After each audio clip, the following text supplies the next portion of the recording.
ఆశీర్వాదం ద్వారా కలిగినది ఎంత మాత్రను లెక్క పెట్టకూడదంటే గర్వంతో ఊరేగి లెక్క పెట్టించి ప్రజలు చచ్చిపోయేటట్టుగా చేశాడు.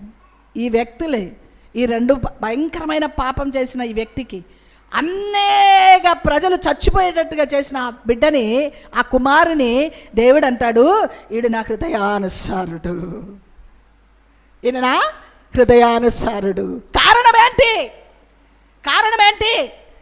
చేసిన పాపానికి ఉపవాసాలుండి పశ్చాత్తాపడి కొన్ని కీర్తనలు మంచం మీద రాసి రోజు వాటిని చదవడం ప్రార్థించడం పరుపు కొట్టుకొని పోయేంతగా తన కన్నీటిలో పరుపు అంట తేలిందంట.